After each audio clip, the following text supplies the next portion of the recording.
House Committee on Natural Resources, Environment, Tourism, and Outdoor Recreation will come to order. Would the clerk please take the attendance? Chair Pohutsky. Here. Representatives Hill. Here. Shannon. Arbit. McFall. Here. Pies. Present. Martin. Here. Preston. Here. Shriver. Here. Madam Chair, you have 7 members present. You have a quorum. Thank you very much. Representative McFall moves to approve the minutes from a previous meeting on May 25th. Hearing no objection, the minutes are approved. First up on our agenda, we are going to be taking testimony on Senate Bill 14, which is sponsored by Senator McCann. That's a really cool echo we've got going on. At this time, I would like to invite him to come up and speak to the bill. And members, just so everyone knows, Senator McCann does have to return over to Senate session. The audio is just epic right now. So he has about 15 minutes. We'll get in as many questions as we can, but if there are any that come up and he has to leave, we will get them to him and get the responses back to you. So thank you all. Come on up.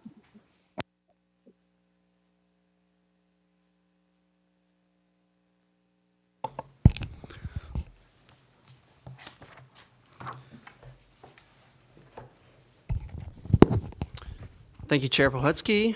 Do I have the echo also? Yep. All right. Try to make this work. Thank you, Chair, and members of the committee for taking up this important legislation and the opportunity to testify about my bill, Senate Bill 14. Senate Bill 14 would repeal the no stricter than federal law that was signed into law in the lame duck session of the legislature in 2018.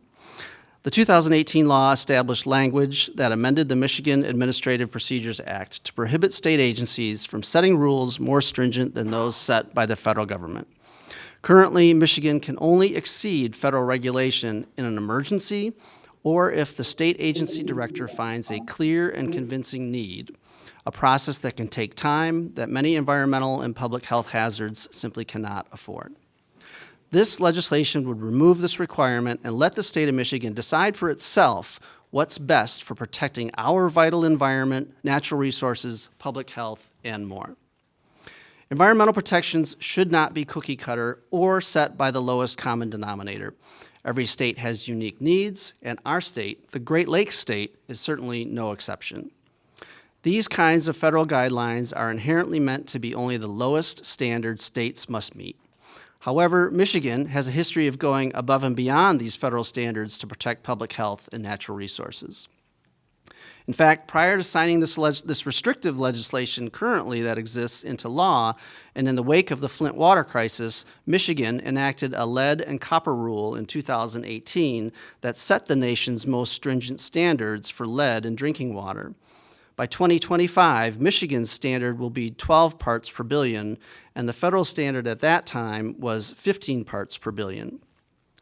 In 2019, Governor Whitmer was only able to direct the State Department of Environmental, Great Lakes, and Energy to limit the toxic compounds in residents' drinking water due to a loophole in Michigan's current no stricter law.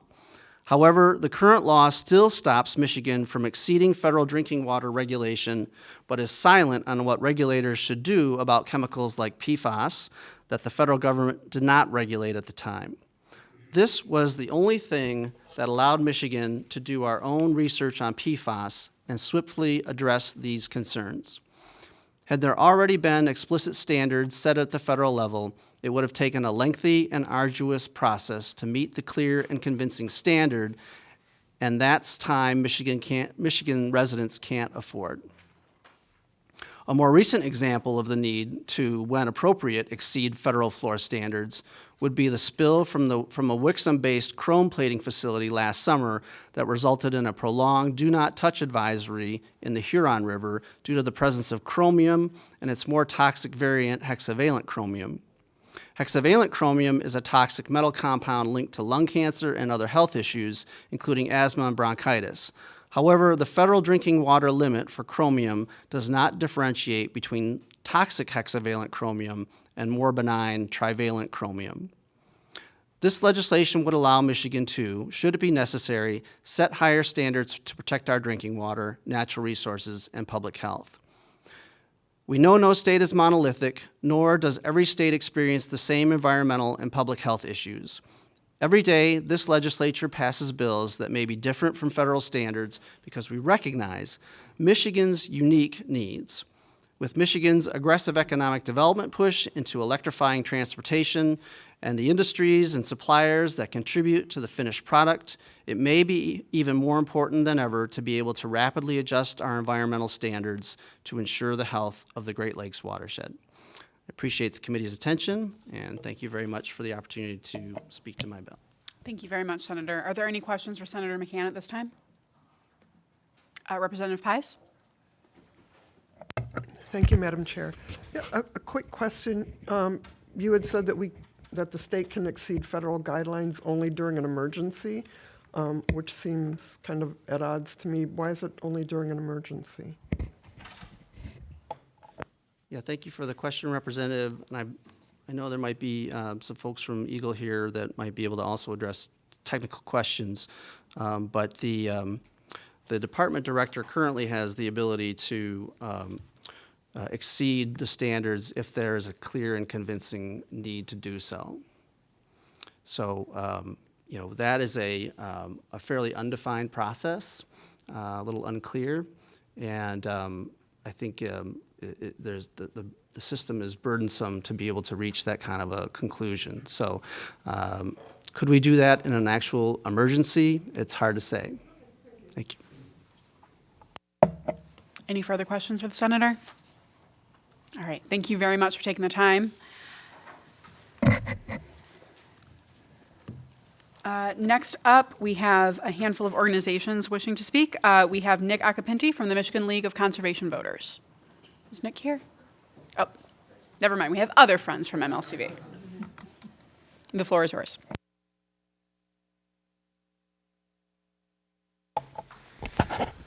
Good morning, Chair Pahutsky and members of the committee. Thank you so much for the opportunity to come and testify and express our support for Senate Bill 14.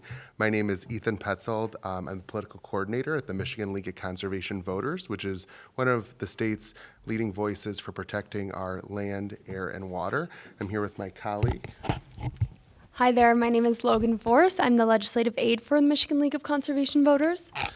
Yeah, and so, like I said, we're here in support of Senate Bill 14. This legislation would repeal Public Act 602 of 2018, which stifles Michigan's ability to set unique, best-fit standards to protect our environment and the health of Michiganders, because it bars state agencies from adopting environmental protections that are stronger than parallel federal standards. You know, Michigan is a very, very special place. We have unique needs. And so my colleague's going to take us through what makes Michigan so special and why we're different than the other 49. So, our Great Lakes alone hold more than 20% of the world's surface freshwater supply, and our 3,288 miles of freshwater coastline are the longest in the world. Michigan is home to an additional 11,000 inland lakes and tens of thousands of miles of rivers and streams. Our wetlands are plentiful, and our groundwater alone constitutes a sixth Great Lake. Most of Michigan's sand dunes are along the Lake Michigan shoreline, and they are globally unique and are the world's largest concentration of freshwater dunes. We have 6 million acres of mineral estate and lease rights to explore and develop state-owned mineral assets, including oil and gas, metallic minerals, and non-metallic minerals. Nearly 50,000 oil and gas wells have been drilled in Michigan, and about 12,000 are active. Oil and natural gas deposits are found throughout Michigan's Lower Peninsula and have been produced commercially since 1925. And deep injection wells used for the disposal of waste pass through multiple layers of our groundwater and bedrock. Depleted oil and gas fields and solution mine salt caverns are used extensively in Michigan as natural gas and liquefied petroleum gas storage reservoirs. So indeed, Michigan is a special place, and what this legislation does, Senate Bill 14, is it ends a one-size-fits-all approach. You know, right now we have all these great natural resources and unique challenges, but instead of flexibility for regulating this incredible, unique land, our current law defers and pushes off those critical decisions about the protection of our natural resources and our public health to the federal government.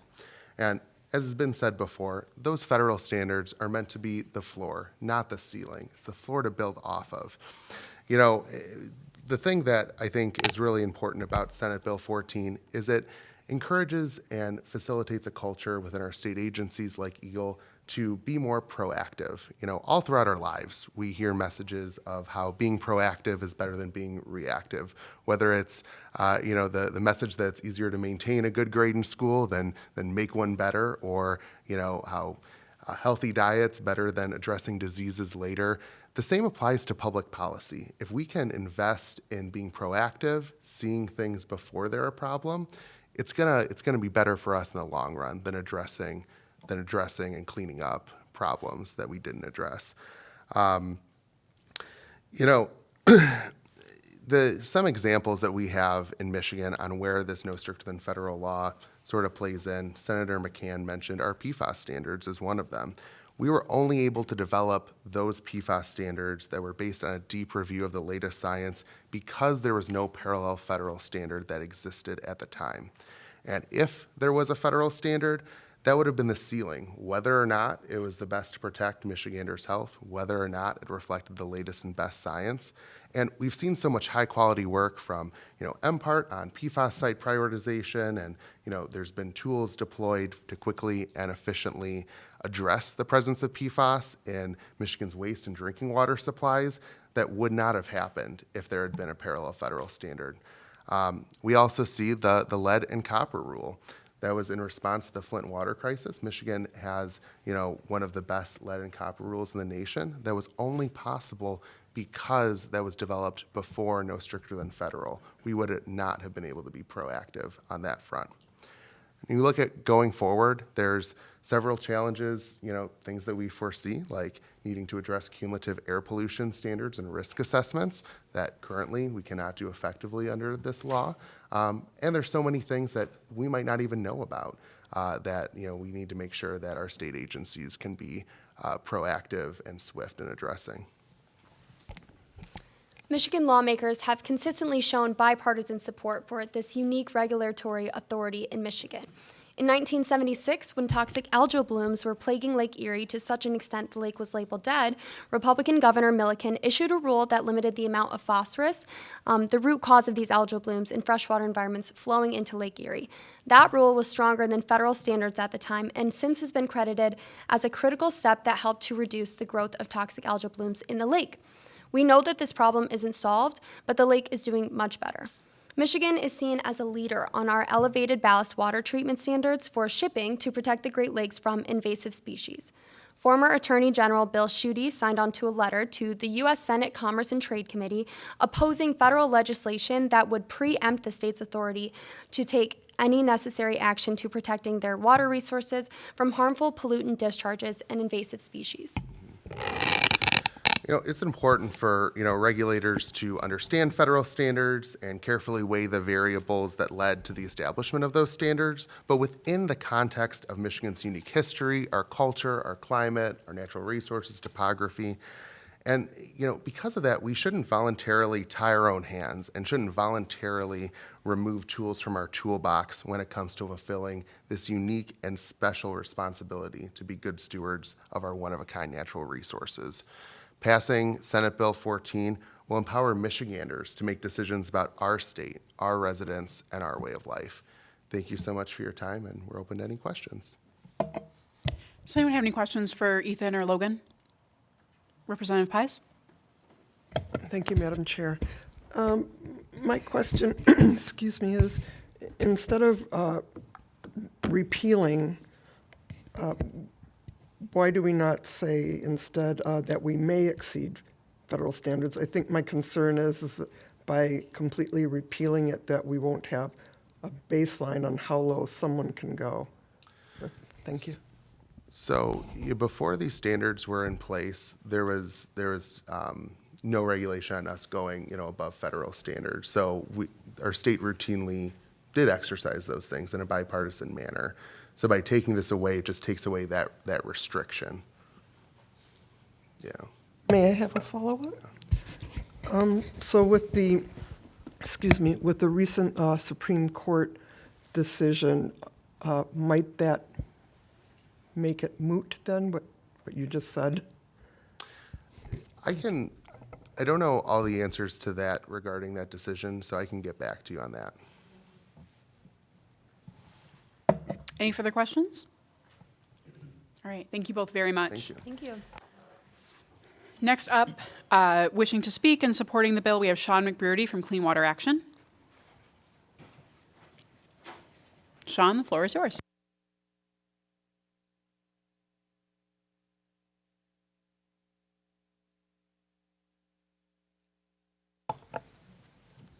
Great. Thank you to Chair Pahutsky, and thanks to the members of the committee for allowing me time to testify today.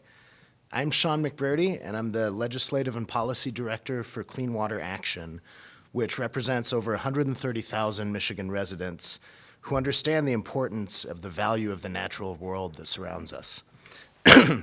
Excuse me. Here in Michigan, we're surrounded by 1/5 of the world's fresh water. And as the global climate crisis and other factors increase instances of drought throughout much of our country, we here in the Great Lakes bear an increasingly important duty to protect the water that surrounds us. Michigan's regulatory agencies need the flexibility that's necessary to protect this critically important resource, and our elected leaders should be fostering and supporting that flexibility, so I'm glad to be here today in support of this bill. Tying our ability to protect our air, land, and water here in Michigan to federal minimums doesn't make sense given the critical national and global importance of protecting the Great Lakes and our water. Federal regulations are intended to set minimum baselines, and states have the right and the obligation to go above and beyond those minimums where it makes sense. The no stricter than federal language that this bill repeals puts unnecessary burdens on department officials and unnecessary bureaucratic burdens on the ability of Michigan regulators to fulfill their mission of protecting our shared environment. Since the 2018 passage of No Stricter Than Federal, we've seen a chilling effect in rulemaking across state agencies which are now more susceptible to lawsuits which cost the state money and prevent agencies from doing everything they should be able to do to protect human health and the environment. The state rulemaking process is a long and robust process already, and the clear and convincing evidence standard included in current statute creates unnecessary additional layers of regulatory uncertainty and opportunities for lawsuits that would, in effect, bind the state to federal minimums that don't make sense for our unique needs and do not aid in the goal of protecting Michigan's natural resources and the residents that rely on them. No stricter than federal language currently in statute also ties Michigan to changing federal regulations. One example is that of the Federal Clean Water Act, which luckily Michigan is a state with delegated authority to protect our wetlands.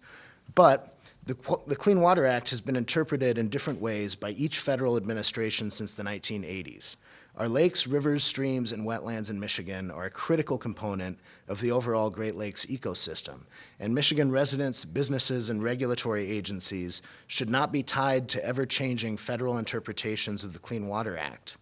Going above and beyond the baseline standards included in the Clean Water Act is not only properly protective of our water, but also provides greater regulatory certainty for businesses, residents, and regulators alike.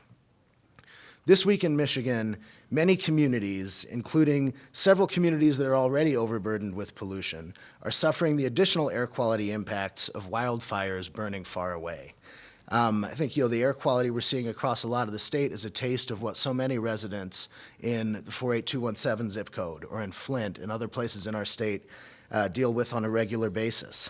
And the chilling effect of our current no stricter than federal law has stopped agencies from taking action to protect already overburdened environmental justice communities. Residents in those communities and across our state deserve clean air and water, and tying our regulatory authority to federal minimums disproportionately impacts those communities that are already overburdened with the impacts of pollution. This impact can be felt not only in healthcare expenses, but in the length and quality of human lives in those communities. Michigan residents understand the importance of protecting our air and water, and anyone who has so much as walked on the shore of a Great Lake can get the sense of what a special and critical resource our lakes are, and an understanding of the duty that we all share to protect them. By supporting this bill today, You, as Michigan's elected officials, will be telling your constituents that you've heard them and that you too understand the unique role that we have as the Great Lakes state. This is a good starting point for additional legislative effort to protect our environment. Thank you for allowing me to testify, and I strongly encourage you all to support this bill. Thank you, Sean. Does anyone have any questions for Sean at this time? No? Thank you very much. Thank you. Next up, wishing to testify in opposition is Carolyn Lythian from the Michigan Manufacturers Association.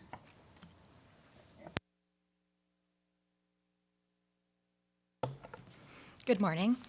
Madam Chair and members of the House Natural Resources, Environment, Tourism, and Outdoor Recreation Committee, I am Caroline Lethan, Director of Environmental and Regulatory Policy for the Michigan Manufacturers Association. MMA membership represents approximately 1,700 companies located in every corner of the state, including small, medium, and large manufacturers. Manufacturing represents Michigan's largest economic sector, generating nearly 20% of the state GDP, or approximately $95.5 billion. It drives Michigan's economy and provides livelihoods for more than 635,000 Michigan citizens and their families. Through our advocacy, MMA and its members share a common goal to be good neighbors to the communities where we live and work. MMA respectfully opposes Senate Bill 14 and the elimination of provisions in the Administrative Procedures Act limiting regulations that would exceed federal standards. Manufacturing is different from other sectors of the economy in that we don't just compete with companies down the street or one county over. We compete with the lowest cost locations anywhere in the world. At a minimum, we need to be able to compete based on price with companies in other states. If not, Michigan companies will not survive or will move to a location where they can compete on price. The fundamental question for every manufacturer in Michigan is, can I compete in the global economy from a Michigan-based location? State government must be a partner in creating a business climate that allows companies to compete effectively from Michigan. This means tax policy, energy policy, employment, education, and in this case, regulatory policy. The cost of meeting federal standards is essentially equal for businesses in every state in the nation, so no state has a competitive cost advantage over any other state. By exceeding federal standards in Michigan, the cost of doing business here is by definition higher than operating in others. For this reason, this bill is essentially an economic development issue, not regulatory. To provide a bit of history on this issue, MMA successfully advocated for passage of this language several years ago to help attract new investment to our state. Deservedly or not, Michigan has long had a reputation among Michigan businesses, and importantly among potential outside investors, that Michigan is a heavily regulated state. Industry surveys of current and potential investors have underscored this perception. This negative reputation has served as a barrier to attracting new investment in Michigan. Whether this was just a perception issue or there was truth to the fact that Michigan has more regulation than other states, we believed then and still believe that Michigan needs to address this reputational barrier to job and investment growth. So MMA pushed this language to help communicate to businesses already located here and those considering locating here that Michigan will be more thoughtful about how regulations impact the cost of doing business. We believe it stands as an important symbol that Michigan prioritizes our competitiveness. As I stated earlier, this is not as much a regulatory bill as we view it as an economic development bill. First, the language is in the Administrative Procedures Act, which is not a regulatory statute like the Natural Resources and Environmental Protection Act. Secondly, the language creates a very clear exception to the broader principle of no stricter than federal by saying, unless the director of the agency determines that there is a clear and convincing need to exceed the applicable standard. Further, we do not believe that this is a business climate versus environmental protection provision. This is not an either-or dynamic.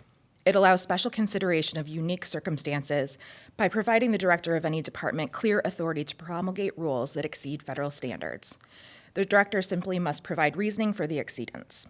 In fact, there has been no rule blocked or attempted by EGLE because of this provision. The statute also specifies that it does not impinge upon promulgating emergency rules under a separate section of law. Businesses need certainty and predictability. We believe the current language is an important symbol to job creators, communicating that while we may have special circumstances where additional regulation is required, as a state, we want to be very thoughtful about whether we would add new regulations that will make it more expensive to operate your business in Michigan. By eliminating this language, Senate Bill 14 would communicate a very different message going forward. It would say to existing businesses and potential investors that federal regulations may be considered a suggestion, and we will be considering additional regulations moving forward. We think this is counterproductive to recent efforts to attract new investment to this state. Businesses will conclude there is less regulatory certainty moving forward. In conclusion, MMA respectfully opposes Senate Bill 14 because the bill sends the wrong message to job providers. To retain and attract new investment to Michigan, the state must be a partner with businesses in establishing a business climate that ensures companies can compete effectively in the global economy from their Michigan location. I appreciate your consideration and welcome questions. Thank you very much. We have a question from Vice Chair Hill. Hello, thank you for your testimony. I have a question regarding the impact and how it's being measured. It's clear from things like the Flint water crisis that we know exactly how many people were harmed, and we know we can actually measure specifically how much of the lead was in the water once it was discovered after the fact. What I don't see from those coming in opposition is the actual financial harm. There are no numbers included in any of the testimony. I was just looking it over. Instead, what we hear is it could happen, it might happen. We're competing globally. It would really help us if we actually had numbers rather than statements. Numbers pertaining to what? I'd be happy to get you them. What the economic impact would be if we did make this change and that there would be actual economic loss. None of that's been demonstrated so far. Oh, sure. What I was referencing earlier pertaining to surveys are surveys conducted by MEDC for companies currently in Michigan and perhaps looking to locate in Michigan, perhaps businesses that MEDC would look to recruit, and it was their response to that. But again, where is the economic loss? That hasn't been demonstrated. Those sound like perception questions, and it would be helpful to see actual numbers. Sure. And I would also argue, if I may, that my understanding of the Flint water crisis was not based on standards. So I'm wondering if that might be a separate conversation. No, I mean, just for a point of clarification, because this just was a recent topic of conversation for my office, I believe the link that Rep. Hill is making is the federal standard at that time was, I believe, 15 parts per billion. And what we know now is that there is no safe standard for lead. But because of the Flint water crisis, in large part due to that, the federal standard was then brought down to 3 ppb because Michigan was doing so much work, and that all occurred before this no stricter than federal law went into place. If this had been happening at the same time, we would have had to go into these emergency rule promulgations and things like that. So Sure. we were the ones that helped set the new federal standard because we were not shackled to the current one, Sure. which even by their own admission is dramatically unsafe. Okay, fair enough. Yeah, I understand the point better now. Yes, and I go back to part of my testimony saying that as we learn more, obviously all of these standards are scientifically based, or they should be, and in the event that we learn more on a certain standard being insufficient, that's why the director of an agency has the ability to go beyond what the federal standard sets. And further, as you mentioned, appropriately so, we do have the ability to promulgate rules in the case of an emergency. I have a quick question about that. So the law as it stands talks about determining that there was a clear and convincing need. It's possible I'm missing it. I don't see a definition or a guideline of that. Do you happen to know what would demonstrate a clear and convincing need? Not off the top of my head. I'm certainly not an attorney. I can pull information for you if you'd like. Obviously, as we've referenced earlier, I don't think that this statute has been, it hasn't been challenged, so we haven't tested that yet, but obviously it's a concept that's a legal term. So, we have Minority Vice Chair Martin. Thank you, Madam Chair. Good morning, Caroline. Good morning. So, talking about numbers, I've been studying PFAS as an example since I'm a wordsmith veteran from 83 to 87. Also, I had a bankrupt dump in my commission area in my old district. So when the Eagles had to take care of it because it's bankrupt and making sure it doesn't get into our well water and so forth. But my studies, I mean, the latest ones I have come from November 2022 from the CDC, their agency called Agency for Toxic Substances and Disease Registry. May impact. More research is needed. Tested doses are much higher in animals and are not conclusive because they react differently. Then there's an environmental health perspectives published in the National Institutes of Health for mortality, and the limitation of study because there's a relatively small number of deaths, so they can't determine if it's directly involved PFAS. And it's been produced since the 40s, so we have over 70 years of people buying waterproof and stain-proof items. There's no consistent conclusion that has been reached yet in their links to mortality in the general populations. So I'm sure the manufacturers be concerned about actually harming the public. Have you done studies? Would you have known if there's any direct links to a specific cancer or a direct link to a mortality from, for example, PFAS? I am not a scientist, and I have not conducted any personal studies. However, I do work with people that have, and I'm happy to get you information from members or consultants that do perform that work. Good, because I've been studying this for years. Yeah, I can mean, find no direct link. It's all may, possible, could be, diabetes, hypertension, all this stuff is related, but there's no definitive link. So I'm just wondering, when we talk about numbers, what number do we set it at? Sure, fair enough, and appropriately so, I think, at the federal level, and certainly when the state sets standards as well. That's why we consistently talk about the importance of it being scientifically based and data-driven, and I think that is a goal that runs throughout the work. Good, thank you very much. Rep. McFall. Thank you. Thank you for being here today. I appreciate your testimony. You had mentioned the surveys, and I know you said that Michigan has the perception of being overregulated. I assume when you say that, you're not being specific to environmental regulations, you're talking about regulations in general. Regulations in general, certainly. Generally speaking, it's what do you think that it would be your experience to operate in Michigan? So, it spans. Certainly, the ability to locate or expand does have to do with getting a permit. But yes, I'm referencing all. Okay, I just wanted clarification. Thank you. Yes. Any further questions? All right, thank you so much. I appreciate it. Thank you. Next up, wishing to speak in opposition is Amanda Fisher from NFIB.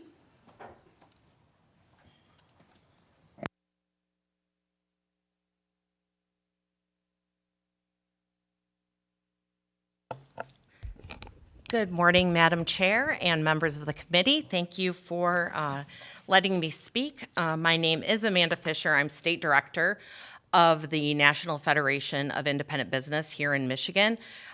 We have about 10,000 members, small business owners that are members in Michigan, and about 300,000 nationwide. We have been around for 80 years representing small business owners. So I appreciate the opportunity to come and speak on Senate Bill 14. You do have a letter from me. I'm not going to read that memo to you, but I just want to comment on a few things. First of all, I think it's important to remember that this legislation applies to all regulations across all departments. It's not just environmental. And I know we're in this committee and we've been focused on the environment, but it talks about regulations across the board. And our concern overall with administrative rules is that they're not well vetted by people. It takes power actually away from you, elected representatives, when departments are allowed to basically promulgate these rules, which have the effect of law. And it then eliminates the ability for my members, who are citizens of the state, to be able to share their concerns. I'm in this business, and half the time, I don't even know when there are hearings on these regulations and such. And I just think that it's really important to have this more of a macro view of this, because we've been getting very involved in some specific environmental issues. And my colleague Caroline with the MMA gave a little history. I'll give a little more because I'm a little older than her and I've been around.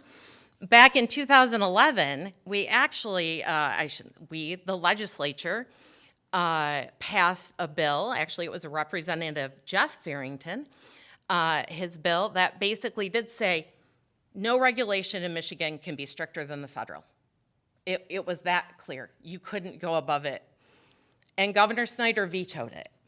And a lot of us in the business community weren't really happy with that. So I always like to remind people of that. And so we worked for a really long time, a lot of groups, and we came up with this compromise in 2018, which really does allow the department some flexibility. They just have to take that extra step to say why they're doing it and prove that there may be a need to do it. And during your conversation with Caroline, I looked up, I Googled, thank you Google, what is clear and convincing? And it shows that there's a high probability that a fact is true. So all a department has to do is basically look at something, and if the numbers are there, and science, as we know, and data, it's changing, and they just have to write something that basically says this is clear and convincing, and then they can promulgate that rule. Now, nothing prevents the legislature. Real quick, I just want to make a point before we get too far down this no rabbit problem. hole. Clear and convincing, what source did Google give you? Was it Michigan statute? That was based on a Supreme Court. It was based on a Supreme Court case. So I am not an attorney. I just did. That's why and we I'll don't- totally admit that, That's Madam why Chair. we don't rely on Google to do No, legislative I know, interpretation. I did. It was actually, I would have to go back and look. It was legitimate, but I am not an attorney, and it could be wrong. But again, I think, and we can have that discussion, and I'm sure there are people way smarter than me with way more information that can say that. But I also know, I wanted to give you that history, though, to know that there were a lot of people that wanted to make it so that it wasn't too hard to go above if we needed to. Understanding we do have the Great Lakes. There are times when we need to go above. So I guess I wanted to make sure to understand the history of this, that there are many of us that saw this bill as much, much weaker. And so I also want to say this doesn't prevent the legislature from enacting any laws that are stricter than federal. And you guys do that all the time.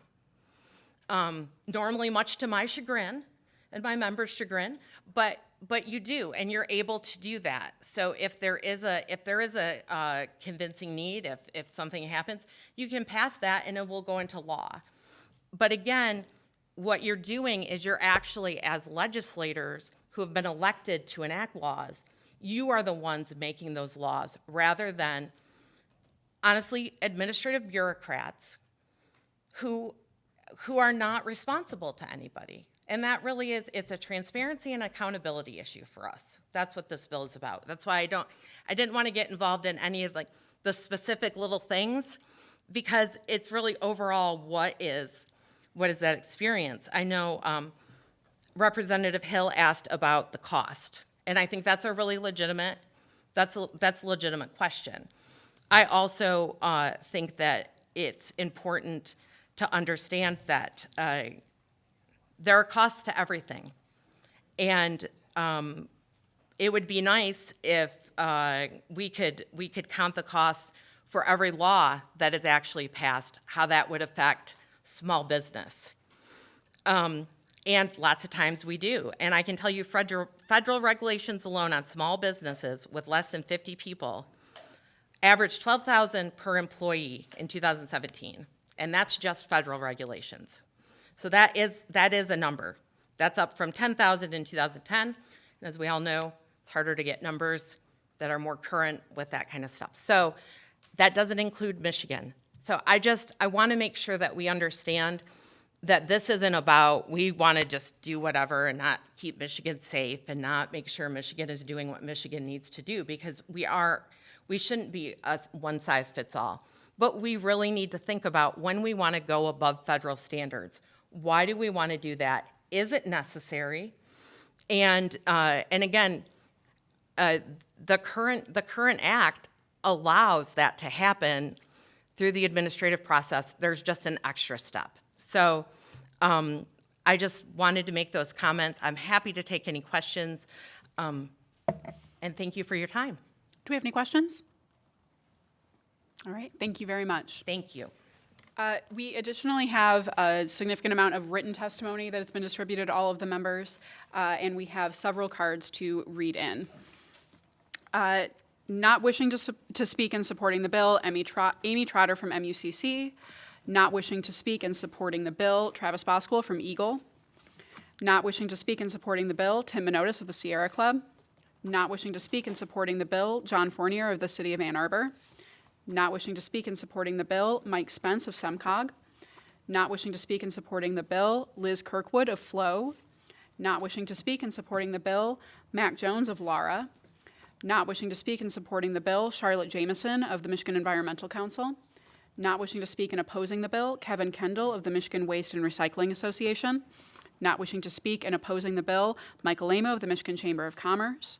Not wishing to speak in opposing the bill, Katie Jordan, of the Grand Rapids Chamber. That last name may be wrong, my apologies. Not wishing to speak in opposing the bill, Ben Terrell of the Michigan Farm Bureau. Not wishing to speak in opposing the bill, Mike Frederick of the Michigan Groundwater Association.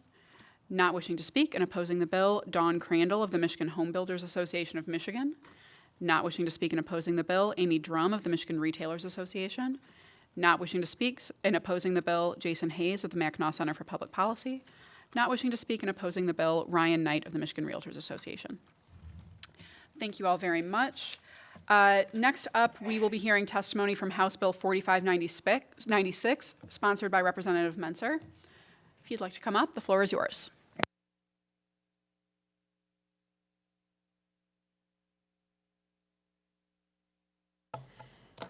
Thank you, Madam Chair, and thank you, committee members, for having me here today to hear testimony on what I consider a very costly threat that disposable wipes pose to our underground infrastructure.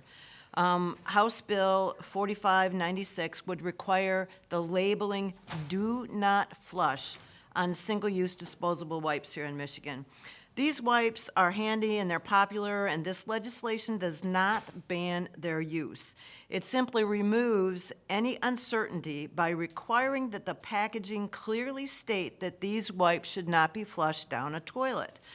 Disposable wipes do not break down in a similar manner to toilet paper. When they're flushed into the sewers, they cause obstructions that damage pipes and residential property and at wastewater treatment pump stations. One study found that some wipes labeled as flushable remain over 93% intact in conditions like those found in wastewater pump stations. Wipes get into the pumps, slowing their efficiency, damaging equipment, and increasing the risk of sewer backups into your basements. Unfortunately, Candace Miller, the director of the Macomb County Department of Public Works, couldn't be here today, and you might remember Candace was also a member of this body for several terms. But I provided to you a letter from Candace in support, and I provided to you pictures of fatbergs and rag balls that have been, cleared from pump stations. The Macomb County fatberg was over 100 feet long, 10 feet wide, and as much as 6 feet tall when it was discovered. The second rag ball was a 1-ton mass of thousands of wipes that became knotted together in different sections of the sewer. These giant obstructions could have caused a clog that would back sewage up into thousands of homes in Macomb County. Removing masses of wipes is expensive. These two alone cost taxpayers approximately $100,000. This is money that could be spent instead on other infrastructure needs or projects, and also the savings could have been passed along to consumers. Improperly disposed of wipes have also led to an increase in microplastics that make their way into our Great Lakes and rivers. Plastic fiber wipes rip and tear in the sewer system, releasing the microplastics into the wastewater. These microfibers then they make their way through the wastewater system and back into the environment where they can potentially harm animal and human life or health. Many consumers do not know the dangers of these products and wrongly assume that they're going to rapidly break down, or decompose like toilet paper does. The use of these wipes and their subsequent improper disposal has increased dramatically, particularly during the pandemic. To demonstrate this dramatic increase, 2018 cleaning of the Northeast Sewage Pumping Station in Detroit resulted in the removal of 70 tons of debris that had accumulated over 3 years. 3 years later, in 2021, the cleaning of the same pump station yielded 270 tons of debris. The second cleaning took more than a month and a half and cost approximately $450,000. We cannot afford to simply sit back as these wipes increasingly clog our sewers and release more microfibers.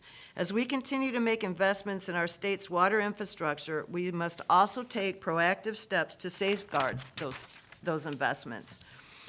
My legislation simply requires a do not flush symbol and notice to be displayed prominently on disposable wipes products. These products would also not be permitted to represent themselves as flushable in any way.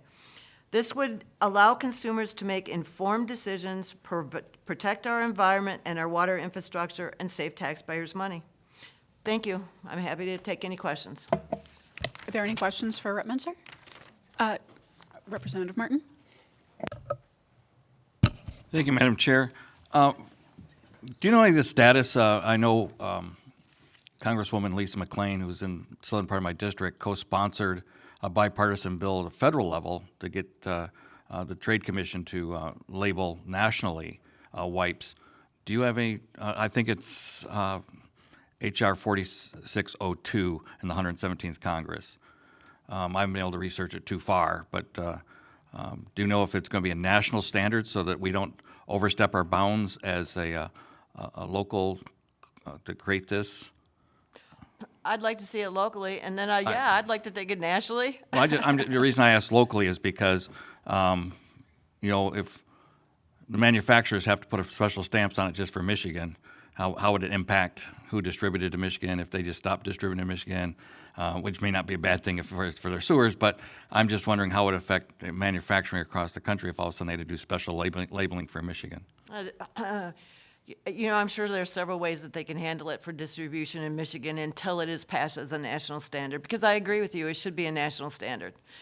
For the products that are delivered to Michigan and sold in Michigan, they can put a sticker on it for right now. But it should be clearly labeled here in Michigan, and I'd like to start this as soon as possible. Representative Hill? I'd just like to note the impressive use of numbers. Often those who are in the position of defending our environment are accused of being the folks who aren't bringing numbers but feelings to the table. But in this case, we have a clearly demonstrated need that was measured in tons of impact, and I greatly appreciate that thorough testimony. I don't necessarily appreciate seeing these photos so early, so close to lunch, however, but we do what we can as representatives, and thank you for bringing this important attention to our important issue to our attention. Thank you. And real quick, just before we move on to the next question, it should be noted that there are several other states that are also doing these. So I understand it would be much easier if we just had a federal standard, but there are a number of states, and poor Johnson & Johnson hasn't seemed to go out of business yet. So I think we're doing okay. Representative Preston.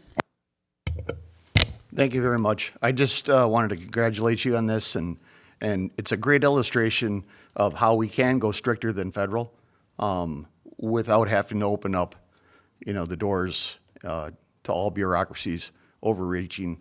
Thank you for what you've done, and I think it's a great example of when we assert our authority as legislators to get things done and not unleashing the bureaucracies on small business. Thank you.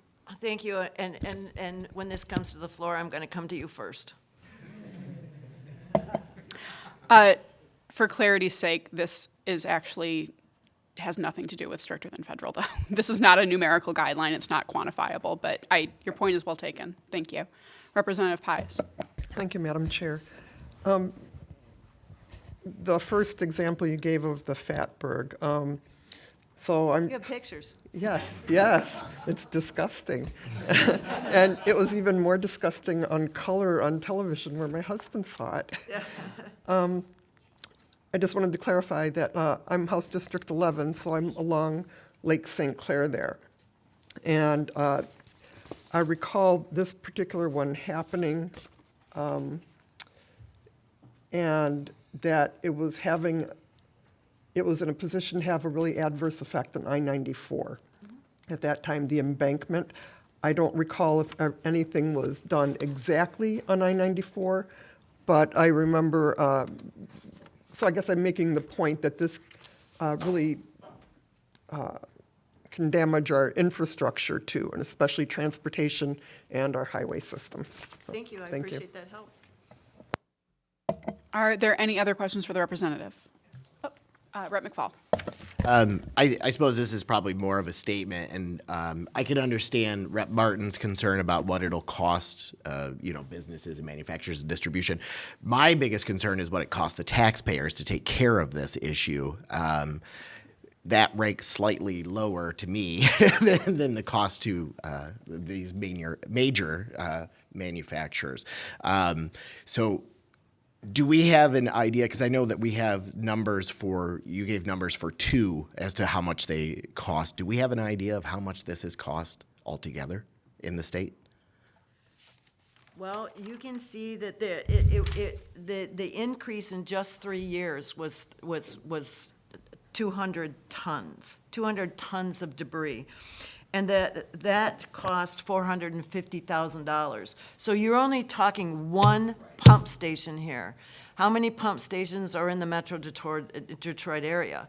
I can name several. So if you want to play a numbers game, let's just guess. Okay, there's 50 pump stations in the state of Michigan. Just throwing a number out there.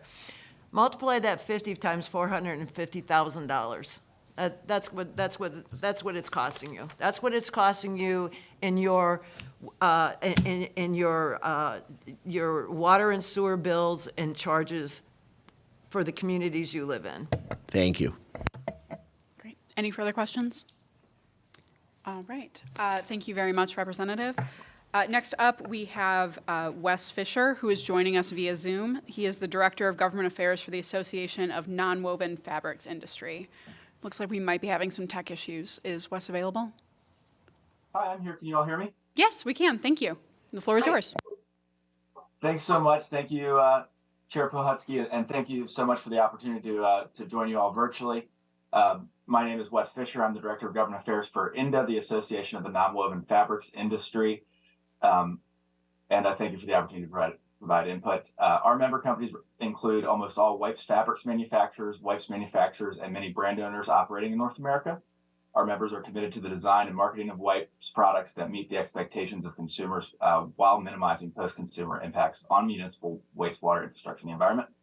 We recognize that the problems that certain wipes that were never designed nor intended to be disposed of in the toilet are having on wastewater infrastructure, and we're committed to being part of the solution to that problem. That's why we've been proactive in working with the wastewater industry to promote bills very similar to House Bill 4596 in other states. And this collaboration has led to successful passage, as mentioned, of these model labeling standards in Illinois, California, Washington, Oregon, and Colorado. Colorado just having passed and signed it by the governor a few weeks ago.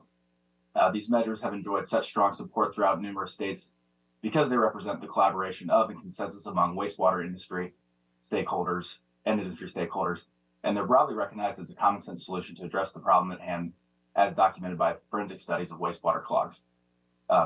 So while House Bill 4596, as introduced, captures much of the spirit of the labeling standards in the mentioned states, there are several technical changes that we feel are required to fully align the bill with what has been passed in other states, just to ensure that the definitions and labeling specifications are harmonized across the states, and that a technical inconsistency doesn't create any unintended supply chain disruption from state to state. So we've shared some suggested language that we feel would bring that into compliance, and we, as on behalf of the wipes industry, be happy to strongly and fully support this legislation as long as it does match what is passed in those states that I mentioned. I did want to highlight, and I thank Representative Martin for pointing out, we have worked in coordination with wastewater environmental stakeholders at the national level to introduce the Bipartisan Wastewater Infrastructure Pollution Prevention and Environmental Safety, or the WIPES Act, which in this 118th Congress is HR 2964 and S 1350. It's a bipartisan piece of legislation. We thank Representative McClain from your great state for carrying that as the Republican sponsor on the House side. And we would urge you to encourage the rest of your congressional delegation to join on that legislation as well. And what that does is basically take the labeling standards in this bill and apply them at a national level. We're supportive of that for obvious reasons. It's easier for manufacturers to comply with a standard and distribute their products at the national level, so we don't have to worry about one state passing a different label than another state, even if the intention is the same. So thank you for the opportunity, and happy to take any questions you all may have on behalf of the wipes industry. Thank you very much. Representative Pies? Thank you, Madam Chair. I don't actually have a question. I have a short statement. I live in a small town. We have a little over 15,000 people, and we're 2.6 miles square. Right now, we're talking about the state and what happens to state infrastructure, and that the state needs to take care of this. I can tell you that this happens first in a municipality, and oftentimes it's not something that even makes its way to a pump station. We've had to spend local taxpayers' money on scoping our sewers, on snaking them, on taking care of everything that we get through there. So I'd just like to remind people that this happens to our local taxpayers. Municipalities don't always have the finances or the funding to do this. It's not something that's generally put in a budget for something this great. So I'd just like everybody to keep that in mind, that this happens on a local level first and doesn't always make its way to a state level. Thank you. Representative McFall? I have a question. I'm sorry, I can't read what his name is from here. Oh, Wes, thank you. So if the industry is in favor of this, why are they still continuing to label things that seem to be counterproductive? Sure. So happy to take that question. So the intent of the legislation is to, and the legislation that is, or the legislation that has passed in the 5 states I mentioned, is to address the problem, the wipes that are the biggest problem. So there's been several forensic studies of these clogs, and happy to provide that technical information, those studies throughout the United States. And what we find is 98 to 99% of the items in these clog balls, fatbergs, whatever you want to call them, are items that were never intended to be flushed. And one of the biggest perpetrators of those are things like baby wipes or other types of wipes that are contain plastic, are inexpensive, but were never intended by the manufacturer to be flushed. There's a small segment of the wipes industry of moist toilet tissue that are made of natural fibers and not made of plastic, and and meet various flushability testing guidelines that are not in the scope of the labeling standards mentioned in those other states. And they're a very small percentage of the industry, or of the wipes industry, and of what we see. So that is, to answer your question, I think the industry has made some significant strides in focusing on consumer education, because it is about 98% of the items in these clogs that were never intended to be flushed. And we want to be part of the solution to that problem. Good. A quick follow-up. You mentioned that that there were standards for the ones that are labeled as being flushable. Whose standards are those? There's a guideline that is published by INDA, our organization, and EDANA, which is our European counterpart. We refer to those as guidelines for flushability. There is also a standard for from an organization, a wastewater or standards organization. I don't know the full name, but it's IWFSG is that standard. So those are the two standards / guidelines I'd refer you to. Okay, thank you very much. Any further questions? All right. Thank you very much, Mr. Fisher. We appreciate your time. Thank you so much. We do have some cards to read in on this as well. There's also written testimony on this bill as well that's been provided to everyone. Not wishing to speak in supporting the bill, John Lamacchia from the Michigan Municipal League. Not wishing to speak in supporting the bill, Travis Boskel from Eagle. Not wishing to speak in supporting the bill, Tim Minotis of the Sierra Club. Not wishing to speak in supporting the bill, Mike Compagnoni from the Michigan Water Environment Association. Not wishing to speak in supporting the bill, that is the same one. And not wishing to speak and opposing the bill, Jason Hayes from the Mackinac Center for Public Policy. Representative Arbit moves to excuse absent members. There being no objection, the motion prevails. There being no further business before the committee will stand adjourned.